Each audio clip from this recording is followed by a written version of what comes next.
Hello my lovely English learners, welcome back to my channel. Friends, screen पर आप मेरे हाथ में ये जो बुक देख रहे हैं, ये बुक है Wings of Fire, APJ Abdul Kalam ji की ऑटोबायोग्राफी के ऊपर ये बुक है। बहुत ही इंस्पायर करने वाली बुक है और मैं इस बुक को इसीलिए अपनी इंग्लिश लर्निंग जर्नी में ऐड कर रही हूँ क्योंकि ये बुक की जो भी वोकैबुलरी है, एक्सप्रेशंस हैं, फ्रेजल वर्ब हैं, ईडियम्स हैं, ग्रामर है, बहुत ही अच्छी है और डे टू डे लाइफ में यूज़ होने वाली है। सो फ्रेंड्स, बुक रीडिंग तो हर कोई करते हैं, लेकिन बुक रीडिंग के माध्यम से अपनी इंग्लिश को किस तरीके से इम्प्रूव करना है। और जब भी हम बुक रीडिंग करते हैं तो उसमें हमें बहुत सारे phrasal verb, idioms, English expression मिलते हैं और ग्रामर मिलती है, जिसे कि हम इसे अच्छे से समझ नहीं पाते क्योंकि हम उन वोकैबुलरी और फ्रेजल वर्ब, ईडियम, एक्सप्रेशन से हम एक्वेंटेड नहीं होते हैं, परिचित नहीं होते हैं। तो जब भी हम बुक रीडिंग करते हैं तो हमें सेंटेंस का अच्छे से मीनिंग समझ में नहीं आता है क्योंकि हम हमारे भी इस इंग्लिश लर्निंग जर्नी में वहाँ कोई ना कोई लैकुना, कोई ना कोई कमी होती है जिससे कि हमें जो है इंग्लिश इम्प्रूवमेंट में प्रॉब्लम आती। तो बुक रीडिंग के माध्यम से कैसे इंग्लिश इम्प्रूव करना है, इस चैनल के माध्यम से आप ज़रूर मेरे साथ में सीखिए। मैं ऑलरेडी इसकी 35 वीडियोस बना चुकी हूँ। आज 36 डे का मैं वीडियो शूट करने वाली हूँ और आप मेरी प्लेलिस्ट में जाइए, उन सारी वीडियोस को देखें किस तरीके से अपनी इंग्लिश इंप्रूव करने के लिए आपको प्रॉपर बुक रीडिंग करनी चाहिए और अपनी इंग्लिश लर्निंग जर्नी में एक वैल्यू ज़रूर ऐड करें। और मेरे चैनल को सब्सक्राइब करना बिल्कुल भी ना भूलें, बेल आइकन को ज़रूर प्रेस करें। सो फ्रेंड्स, चलिए शुरू करते हैं। आज हम ये वाला जो पेज पढ़ने वाले हैं और इस पेज को हम आज इसमें जो भी हम वोकैबुलरी, ईडियम, एक्सप्रेशन सीखेंगे आज हम, और से डे टू डे लाइफ में किस तरीके से यूज़ करना है, वो सब हम आज इस वीडियो में सीखने वाले हैं। तो फ्रेंड्स, चलिए शुरू करते हैं। So friends, without any further do, let's dive into the session. तो चलिए फ्रेंड्स शुरू करते हैं। I knew that the days ahead would be difficult. अब देखिए फ्रेंड्स, आई यहाँ पर एपीजे अब्दुल कलाम जी खुद की बात कर रहे हैं। न्यू जो है वो है नो का second form of verb. Know, knew, known. इसका मतलब होता है, न्यू मतलब मुझे पता था या मुझे पता है। तो पता था मतलब क्या पता था उन्हें? That the days ahead. Ahead मतलब होता है आगे बढ़ना या आने वाले दिन। तो यहाँ पर क्या आगे हैं? डेज, जो आने वाले दिन जो हैं would be difficult. Would be friends, यहाँ पर वुड बी को किस तरीके से यूज़ करना है ये मैं आपको डे टू डे लाइफ में समझाने वाली हूँ। लेकिन इससे पहले मैं आपको ये बताना चाहती हूँ कि यहाँ पर एपीजे अब्दुल कलाम जी ये लाइन क्यों कह रहे हैं? I knew that the days ahead would be difficult. मतलब मुझे पता था कि जो आने वाले दिन हैं वो बहुत ही मुश्किल भरे होंगे, कठिनाई से भरे होंगे। क्योंकि यहाँ पर इसके पहले वाले पैराग्राफ में मैंने आपको ये पढ़ाया है कि वहाँ पर एपीजे अब्दुल कलाम जी के पास में 2 बढ़िया अपॉर्चुनिटी थी एयरफोर्स में एडमिशन की और वो उस एग्ज़ाम में फ़ेल हो गए। उनका जो है उनका इंटरव्यू क्लियर नहीं कर पाए वो, इसीलिए यहाँ पर वो हताश होकर, निराश होकर, डिसअपॉइंटेड होकर यहाँ पर वो इस लाइन, ये वाली लाइन कह रहे हैं। I knew that the days ahead would be difficult. मतलब उन्हें पता था कि जो आने वाले दिन हैं वो बहुत ही मुश्किल भरे होंगे क्योंकि उनका इंजीनियरिंग कंप्लीट हो गया है और जो 2 अपॉर्चुनिटी अच्छी मिली थी उन्हें एयरफोर्स ज्वाइन करने की, उनकी ड्रीम को फुलफिलमेंट करने की, वो अपॉर्चुनिटी उनके हाथ से निकल गई है, स्लिप डाउन हो गई है। तो फ्रेंड्स, अब देखिए यहाँ पर वुड बी को हम किस तरीके से यूज़ करेंगे डे टू डे लाइफ में। तो फ्रेंड्स, वुड बी जो है, ये जो फ्रेज़ है ऑफन यूज्ड, ये अक्सर यूज़ करते हैं एक्सप्रेस हाइपोथेटिकल सिचुएशन, यानी कि जो हम इमेजनरी सिचुएशन करते हैं ना, या फिर फ्यूचर में कोई पॉसिबिलिटीज़ हो, यहाँ ऐसा हो सकता है भविष्य में, या कोई पोलाइट रिक्वेस्ट, हम्बल रिक्वेस्ट करने के लिए वो यहाँ पर हम वुड बी यूज़ करते हैं। जैसे कि फ्रेंड्स, मैं आपको एक एग्जांपल देना चाहती हूँ। सो फ्रेंड्स, यदि भविष्य में कोई भी संभावना हो या कुछ फ्यूचर में पॉसिबिलिटी लग रही है कि ऐसा हो सकता था और हम ऐसा कर सकते थे, या फिर कोई इमेजिनरी सिचुएशन है, वहाँ पर आप वुड बी इस तरीके से यूज़ करेंगे। जैसे कि मैंने सोचा था कि देर हो जाएगी इसलिए हमें ट्रेन पकड़नी पड़ेगी। I thought we would be late, so we would have to take the train। या फिर इस तरीके के सेंटेंस बना सकते हैं कि अगर हम पहले ही निकल जाते ना तो हम रास्ते में कॉफ़ी पीने के लिए रुक जाते, या अगर हम पहले ही घर से निकल जाते तो हम रास्ते में ब्रेकफास्ट करने के लिए रुक जाते। तो if we had left earlier, यदि हम घर से पहले ही निकल जाते, if we had left earlier we would have been able to stop off for a breakfast, या फिर we would have been able to stop off for a coffee on the way, रास्ते में हम कॉफ़ी के लिए या breakfast के लिए रुक जाते। तो इस तरीके के सेंटेंस आप वुड बी को यूज़ करके यूज़ करके बना सकते हैं। इसका मतलब होगा कि ऐसा होता या ऐसा होगा। तो I knew that the days ahead would be difficult, मुझे पता था कि आने वाले दिन जो हैं वो कठिनाई से भरे हुए होंगे। देयर वर क्वेश्चंस, वहाँ पर जहाँ पर बहुत सारे प्रश्न थे, टू बी आंसर्ड, और उनके मुझे आंसर देने थे, and the plan of action to be prepared, और जो कुछ ऐसे प्लान्स उन्होंने करने थे कि जो आगे जाके उन्हें क्योंकि वो इंटरव्यू में सक्सेस नहीं हो पाए थे, तो उन्हें कुछ ऐसे प्लान्स बनाने थे जो कि उनके लिए उन्हें खुद को प्रिपेयर होना था उन काम को करने के लिए। तो the plans of action to be prepare, उन्हें उन काम को करने के लिए जो है प्रिपेयर होना था। आई ट्रैक्ड डाउन टू ऋषिकेश। अब देखिए ट्रैक डाउन मतलब फ्रेंड्स क्या होता है। तो ट्रैक डाउन मीन्स ट्रैवल और hike a long distance usually on foot, पैरों से अपने पैदल चलकर जाना, उसे कहते हैं ट्रैक डाउन। तो वो पैरों से पैदल चलकर कहाँ गए, ऋषिकेश तक चले गए, क्योंकि वो चूँकि बहुत एंग्जाइटी में थे, बहुत निराश थे, डिसअपॉइंटेड हो गए थे, तो फिर इसीलिए वो वहाँ पैरों से ट्रैक डाउन करते हुए कहाँ तक चले गए, ऋषिकेश तक। तो track down means to travel और hike a long distance usually on foot through rough और अनसेटल्ड टेरिटरी, जो पथरीले जो रास्ते होते हैं ना, उन रास्तों में खुद पैदल जाना। जैसे कि एक एग्जांपल कि जोरों की बारिश में हम पैदल चलकर होटल वापस पहुँचे, मतलब भारी बारिश हो रही थी और हम पैदल चलकर अपने होटल वापस पहुँचे। तो वी ट्रैक्ड बैक टू और hotel in the pouring rain. And friends, pouring rain मतलब होता है लगातार जो धारदार मूसलाधार बारिश होती है ना, उसे कहते हैं पोरिंग रेन। तो we tracked back to our hotel in the pouring rain मतलब हम अपने जो भारी लगातार बारिश में हम पैदल चल के अपने होटल पर वापस पहुँचे। तो इस तरीके से ट्रैक डाउन को अपनी डे टू डे लाइफ में आप यूज़ कर सकते हैं, इसे सेंटेंस फॉर्मेशन कर सकते हैं। चलिए आगे बढ़ते हैं। I bathe in the Ganga friends, इसको गैंजी भी कहते हैं। तो I bath in the Ganges and reveal in the purity of its water. तो मैंने जो बाथ मतलब होता है नहाना, तो नहाने की इंग्लिश होती है बाथ। ये सेकंड फॉर्म ऑफ वर्ब है क्योंकि वो उन्होंने नहाया। तो आई बाथ्ड इन द गंगा नदी में वो उन्होंने नहाया, और जिससे कि इसका प्रोनाउंसिएशन होता है गैंजी, जिसे हम गैंजी कहते हैं, GANGES, गैंजीज। तो एंड रिवील्ड मतलब फ्रेंड्स होता है आनंद लेना, किसी भी चीज़ को एंजॉय करना, डिलाइट, रिलिश, रिवील। तो ये इसके सिनोनिम्स है रिवील्ड के।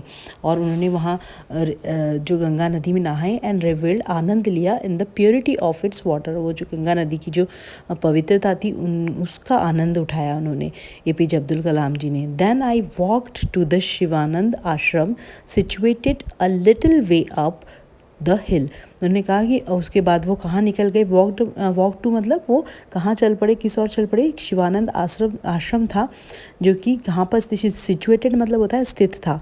अ लिटिल वे अप मतलब थोड़ा सा ऊंचाई पर, हिल मतलब एक पहाड़ है, एक पर्वत है, उसके थोड़े ऊंचाई पर एक शिवानंद आश्रम था। तो वहाँ पर वो चल पड़े उधर। I could feel intense vibrations when I entered. I could feel मतलब मैं ये महसूस कर सकता था। इंटेंस मतलब होता है फ्रेंड्स तीव्र, जोरों की। वाइब्रेशन मतलब होता है कंपन, एक पॉजिटिव ऑरा वो महसूस कर पा रहे थे उस समय जब वो उस आश्रम के अंदर एंटर्ड मतलब होता है अंदर घुसना, अंदर घुसे। तो फ्रेंड्स जब वो हताश हो गए, निराश हो गए, जब उनका इंटरव्यू में क्लियर नहीं हुआ, तो इस तरीके से उन्होंने प्राकृतिक रूप से, नेचुरल वे से अपने आप को हील करने की कोशिश की। APJ अब्दुल कलाम जी ने गंगा नदी में नहाए, वहाँ की जो पवित्रता थी गंगा नदी को उन्होंने उसे फील किया। फिर एक शिवानंद आश्रम वो था, थोड़ा सा ऊंचाई पर, हिल पर था, वहाँ पर जाके उन्होंने उस वाइब्रेशंस को फील किया। अब देखते हैं उन्होंने आगे और क्या किया। I saw a large number of sadhus seated all around in the state of trance। अब देखिए आई सॉ का मतलब होता है देखा, सी की सेकंड फॉर्म ऑफ वर्ब है सी सॉ सीन। तो यहाँ पर उन्होंने देखा जो है कि लार्ज नंबर ऑफ साधुज, बहुत सारे साधु seated all around in the state of trance, बहुत सारे साधु जो ऑल अराउंड मतलब इधर उधर सब जगह बैठे हुए थे state of trance. State of trance मतलब होता है समाधि की अवस्था। तो फ्रेंड्स ये वो अवस्था होती है जिसमें इंसान सेमी कॉन्शियस रहता है, उसका माइंड वो to have no conscious control over their thoughts और एक्शंस, उसके थॉट्स और एक्शंस उसके कामों पे उसका कुछ कंट्रोल नहीं होता है, but in which they can see और here things, respond the comment given by the other people, वो रेस्पॉन्ड कर सकता है लेकिन वो सेमी कॉन्शियस स्थिति में रहता है, समाधि की अवस्था। तो उन्होंने देखा कि बहुत सारे साधु वहाँ समाधि की अवस्था में बैठे हुए हैं। I had read that Sadhu were psyche people, उन्होंने कहा मैंने पढ़ा हुआ था जो साधु होते हैं वो साइकी पीपल होते हैं। साइकी पीपल मतलब रिलेटिंग टू द सोल और माइंड, जिनका जो होता है जो सोल मतलब आत्मा और माइंड मतलब होता है मन। तो मन और आत्मा से, बुद्धि से उनका जो रिलेशन होता है जिसे कहते हैं साइकी मतलब होता है इनर, अलौकिक, सुपर मैच्योरल को भी कहते हैं हम साइकी, अनवर्ल्ड, स्पिरिचुअल। तो इस जो स्पिरिचुअल आध्यात्मिक, तो उन्होंने पढ़ा हुआ था कि जो साधु होते हैं वो स्पिरिचुअल लोग होते हैं जिनका मन और आत्मा से संबंध होता है। People who know things intuitively. तो और वो लोग ऐसे होते हैं जो व्यक्ति को इंट्यूटिवली मतलब उसे सहज और इजी वे में उन्हें वो जान जाते हैं, साधु होते हैं। तो जिसे कहते हैं अंतर्यामी, या फिर वो होते हैं जो सहज ज्ञात होते हैं उसे कहते हैं इंट्यूटिव। जैसे कि एक एग्जांपल देती हूँ, he knows intuitively how to calm me, मतलब उसे सहज रूप से पता था, वो मुझे जानता था कि मुझे उसे कैसे शांत करना है। तो ही नोज़ मी इंट्यूटिवली। तो साधु जो होते हैं वो मतलब व्यक्ति के मन में क्या चल रहा है अंतर्ज्ञात होते हैं, वो जान जाते हैं, उनके इंट्यूशंस आते हैं, तो वो अपने मन में क्या चल रहा है वो जान जाते हैं। ऐसा उन्होंने पढ़ा था कि वो साइकी पीपल होते हैं। तो देखिए साइकी यहाँ पर पी साइलेंट है तो उसे साइकी प्रोनाउंस करना है। And I in my dejected mood, dejected मतलब फ्रेंड्स बहुत होता है थका हारा, डिप्रेस्ड यानी कि उदास, और डाउनकास्ट, तो ये सारे के सारे सिनोनिम्स हैं डिजेक्टेड के। तो उनका मूड था जो बहुत ही उदास था क्योंकि उनका इंटरव्यू में नहीं हुआ था और बहुत डिप्रेस थे। तो उन्होंने कहा कि इसीलिए वो यहाँ पर लिख रहे हैं कि उनको साधु जो होते थे उन्हें इंट्यूशंस होते थे कि वो व्यक्ति के मन में क्या चल रहा है उसे जान जाते थे। I sought answer to the doubt that troubled me. देखिए अब साउट का मतलब ये है सेकंड फॉर्म ऑफ है सीक का, सीक साउट। तो सीक का मतलब होता है search for, try to find, look for, या अटेम्प्ट टू फाइंड समथिंग, किसी चीज़ को खोजना। तो खोजने का मतलब होता है सीक, और इसका सेकंड फॉर्म ऑफ वर्ब है सॉट। तो आई सॉट आंसर्स, तो क्या ढूंढ रहे थे, आंसर्स टू द डाउट्स, उनके मन में बहुत सारे डाउट्स चल रहे थे इस चीज़ को लेके, दैट ट्रबल्ड मी मतलब जो मुझे परेशान कर रहे थे। तो साउट का मतलब होता है सीक, किसी चीज़ को खोजना। तो किस चीज़ के खोज रहे थे, आंसर्स को खोज रहे थे जो कि उन्हें बहुत ही परेशान कर रहे थे, ट्रबल्ड कर रहे थे। अब देखिए फ्रेंड्स, सॉट को आप कैसे अपनी day to day life English में यूज़ करेंगे। जैसे कि मैं पुलिस से मदद के लिए ढूंढ रहा था, पुलिस को मदद के लिए ढूंढ रहा था, तो he sought help from the police से मदद के लिए पुलिस को ढूंढ रहा था। या फिर जैसे कह सकते हैं कि I think it's correct time we sought legal advice, मतलब ये मुझे लगता है कि अभी करेक्ट टाइम है कि हमें अब लीगल एडवाइस की ओर ढूंढना चाहिए, लीगल एडवाइस ले लेना चाहिए। तो सॉट को इस तरीके से आप यूज़ कर सकते हैं अपनी डे टू डे लाइफ में। तो यहाँ पर भी वो किस चीज़ का आंसर ढूंढ रहे थे, उनके मन में जो भी डाउट्स चल रहे थे जो कि उन्हें परेशान कर रहे थे, वो उसका आंसर ढूंढ रहे थे उन साधु से कि वो उनको इंट्यूशंस हो और वो उनके डिजेक्टेड मूड को काम डाउन करे, उनके सभी प्रश्नों के आंसर्स दें। आई मेट स्वामी शिवानंद। अब देखिए मेट जो है सेकंड फॉर्म ऑफ वर्ब है मीट की। जिस मीट मेट मेट मतलब उसका होता है मिला। तो मैं स्वामी शिवानंद से मिला, a man who looked like अ बुद्धा। और वो जो स्वामी शिवानंद थे वो कैसे दिख रहे थे, बुद्ध की तरह दिख रहे थे। Wearing a snow white dhoti and wooden slippers. जिन्होंने वियरिंग मतलब होता है पहना हुआ था, जिन्होंने क्या पहना हुआ था, स्नो वाइट धोती। मतलब स्नो मतलब होता है फ्रेंड्स बर्फ़। तो बर्फ़ के समान उन्होंने सफ़ेद कलर की धोती पहनी हुई थी एंड वुडन स्लीपर मतलब लकड़ी के जो खड़ाऊ होते हैं ना स्लीपर, उसे कहते हैं। तो उन्होंने वुडन स्लीपर पहने हुए थे। He had an olive complexion. Olive complexion मतलब फ्रेंड्स होता है जैसे कि ऑलिव कलर होता है ना, जैतून का कलर, लाइट टैन और थोड़ा सा ब्राउनिश कलर होता है, उसे कहते हैं olive complexion. And piercing black piercing eyes. तो ब्लैक पियर्सिंग आइज़ मतलब काली तीक्ष्ण आँखें। इसका एक ईडियम है, पियर्सिंग आइज़ मतलब होता है तीक्ष्ण आँखें, जो कि हम कंसीडर करते हैं कि कोई एक कॉम्प्लीमेंट दे रहा है, कोई हमारी तारीफ़ कर रहा है। तो पियर्सिंग आइज़ मतलब होता है ये शो करता है, it implies that a deep intelligence, confidence, strong presence behind there look. मतलब उसका जो लुक है वो और उसका जो हाव भाव है वो बहुत ही कॉन्फिडेंट है, बहुत ही बुद्धिमान है, इंटेलिजेंस है, और वो उसे कहते हैं तीक्ष्ण आँखें। तो जो साधु थे उनका स्किन का कलर डार्क ब्राउनिश कलर था, जैतून के फल की तरह था, और उनकी जो ब्लैक पियर्सिंग आइज़ थी, तीक्ष्ण आँखें थी, ये एपीजे अब्दुल कलाम जी कहते हैं। उनका इस तरीके का आउटलुक था। I was struck by his irresistible, almost childlike smile। अब देखिए उनका जो irresistible मतलब होता है फ्रेंड्स बहुत ही टेम्पटिंग, जो कि बहुत मन को लुभाने वाला, एक प्रोटेक्टिंग लव, जैसे कि जिसमें आपको एक अपने आप की एक सुरक्षा की भावना आती है, ऐसा प्यार भरा नज़र, या अल्यूरिंग कह सकते हैं, या too attractive, tempting to be, जो भी बहुत ज़्यादा मन को लुभाने वाला। Almost child like smile. Child like smile मतलब फ्रेंड्स होता है एक बच्चे की तरह मुस्कान। तो एक प्यार भरे बच्चे की मुस्कान जिसमें कि एक प्रोटेक्टिव प्यार भरा हो, उस स्माइल की बात कर रहे हैं। बहुत ही खूबसूरत लाइन है friends. I was strucked by his irresistible almost child like smile. I was strucked by एक ईडियम है फ्रेंड्स, इनफॉर्मल ईडियम है, जिसका मतलब होता है वेरी इम्प्रेस्ड और प्लीज्ड विद समवन और समथिंग। मतलब बहुत ज़्यादा आप किसी चीज़ से प्रभावित होते हैं और खुश होते हैं, उसे कहते हैं आई एम स्ट्रक्ड या आई वॉज स्ट्रक्ड। तो वो किस चीज़ से प्रभावित हो गए एपीजे अब्दुल कलाम जी? उनके मन लुभाने वाले एक प्रोटेक्टिव, एक सुरक्षा भरी बच्ची की तरह मुस्कान से। उस स्वामी जो जी थे, उनके सुरक्षा भरी एक बच्चे की तरह जो उन्होंने एक स्माइल दी, उससे वो बहुत आकर्षित हो गए।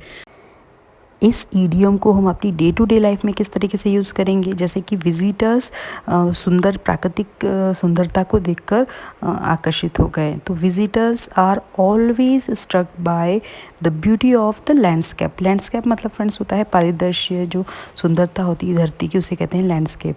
या फिर मैं एक विशेष तरह की पक्षियों की आवाज़ से आकर्षित हो गया, इम्प्रेस्ड हो गया। तो I was particularly struck by the sound of the birds. तो इस तरह के सेंटेंसेस आप अपनी डेली यूज़ लाइफ में इस ईडियम आई वॉज स्ट्रक या आई एम स्ट्रक से बना सकते हैं। अब देखिए एंड ग्रेशियस मैनर। तो ग्रेशियस मैनर मतलब होता है बहुत ही विनीत, बहुत ही हम्बल, बहुत ही पोलाइट, काइंड, इस तरह के स्वभाव को कहते हैं।